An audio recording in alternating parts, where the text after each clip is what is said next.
Hello friends, आपका स्वागत है हमारे चैनल वीकेएस लीगल ज्ञान में। आज मैं आपके लिए दहेज का टॉपिक लेकर आई हूँ। 498 सेक्शन आईपीसी के अंतर्गत ये आता है और ये बहुत लोगों को पता है, कई लोग इस चीज़ से गुजर भी रहे हैं।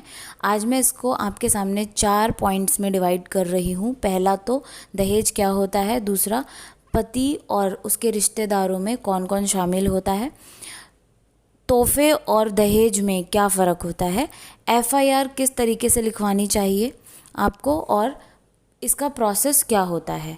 आज हम इस बारे में डिस्कस करेंगे, बट उससे पहले मैं आपसे रिक्वेस्ट करूंगी कि हमारी इस वीडियो को अंत तक ज़रूर देखें। तो चलिए गाइस, हम स्टार्ट करते हैं। सबसे पहले हम बात करेंगे कि दहेज होता क्या है। अब दहेज जब भी किसी मैरिड कपल की शादी में, जब किसी लड़की या वाइफ के हस्बैंड या फैमिली मेंबर द्वारा या रिश्तेदारों द्वारा उसके साथ कोई क्रुएलिटी होती है, यानी मार पीट करे, परेशान करें या दहेज की मांग करें, लड़की को टॉर्चर कर दिया जाए, तो उसके अंतर्गत हम इसे दहेज कहेंगे। यानी 498 को दहेज इसके अंतर्गत कहा जाएगा। कोई भी पति या पति के घर वाले किसी भी अपनी वाइफ को या अपनी बहू को ऐसी किसी हरकत के लिए परेशान करते हैं तो कानून उनको सज़ा का पात्र मानता है और उनको 3 साल की सज़ा दी जाती है और जुर्माना भी लगाया जाता है। अब हम बात करेंगे कि इसमें कौन कौन इन्वॉल्व होता है। इट मीन्स पति तो इन्वॉल्व है ही, उसके साथ और कौन कौन इन्वॉल्व होता है। तो उसमें माता पिता आएंगे, भाई बहन आएंगे। बहन अगर मैरिड है तो उसके चांसेस कम होते हैं, अगर वो इन्वॉल्व है तो उसका नाम ज़रूर लिया जाता है। अब हम बात करेंगे कि दहेज और गिफ्ट में क्या फ़र्क होता है। गिफ्ट वो होता है जो लड़की की शादी में लड़की के माँ बाप उसको और उसके हस्बैंड को और हस्बैंड के रिश्तेदारों को या उसके घर वालों को अपनी सहूलियत के हिसाब से देते हैं। दहेज जो लड़के वाले अपनी तरफ से मांग कर रहे हैं, चाहे वो पैसों का हो, चाहे वो किसी भी अन्य और चीज़ का हो जो कि दहेज में आती हैं। अब मैं बात करूँगी कि एफआईआर किस तरीके से कराई जाए। तो मैं आपको एक चीज़ लिखित में बता दूं कि जब भी आप कंप्लेन करते हैं तो उसे लिखित में दें। और इसके 2 ऑप्शन होते हैं, या तो आप पुलिस स्टेशन में दे सकते हैं, वैसे तो डायरेक्ट वुमेन हेल्पलाइन में ही दिया जाता है लिखित में कंप्लेन, एसीपी साहब के नाम से। और अगर आप पुलिस स्टेशन में भी देते हैं तो पुलिस स्टेशन भी आपकी कंप्लेन को फॉरवर्ड कर देती है वुमेन सेल में। अब वुमेन सेल में आप अगर कंप्लेन लिखते हैं लिखित में, तो उसमें मैं 2-4 चीज़ें आपको बताना चाहूँगी कि आप किस तरीके से अपनी कंप्लेन को लिखें।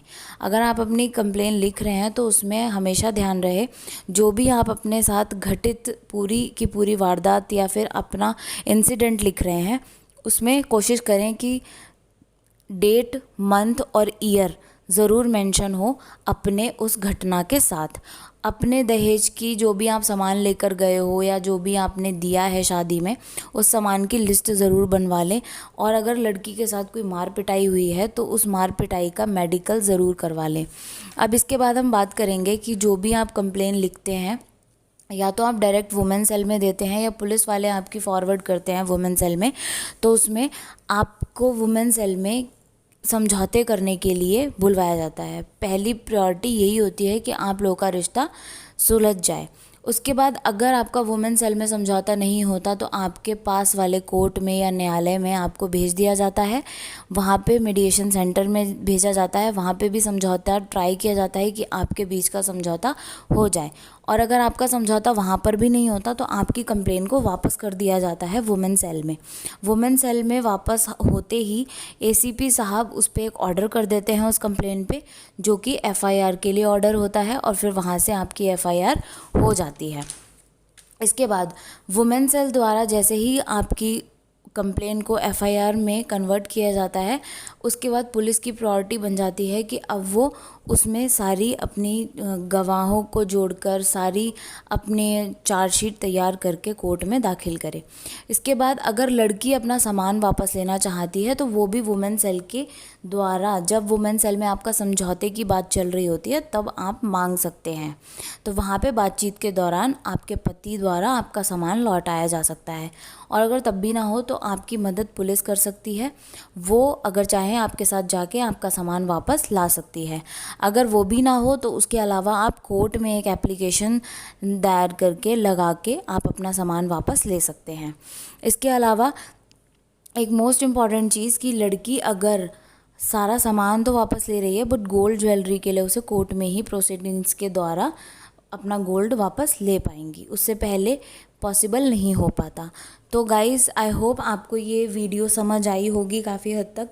मैंने शॉर्ट फॉर्म में बताने की कोशिश करी है। बाकी आपसे मैं रिक्वेस्ट करूँगी कि आप हमारे इस वीडियो को लाइक ज़रूर कर दें, आप सब्सक्राइब कर दें मेरे इस चैनल को अगर अभी तक आपने इस चैनल को सब्सक्राइब नहीं किया है, और इसे बेल आइकन बटन को भी ज़रूर प्रेस कर दें। और आपको अगर कोई भी जानकारी चाहिए तो आप अपने नज़दीकी या क्लोज़ लॉयर से कांटेक्ट कर सकते हैं दहेज को लेकर। और अगर आपको हमसे कोई जानकारी चाहिए तो आप हमसे भी संपर्क कर सकते हैं। धन्यवाद गाइज़। आई होप आपको मेरा वीडियो बहुत अच्छा लगा होगा। Thank you so much.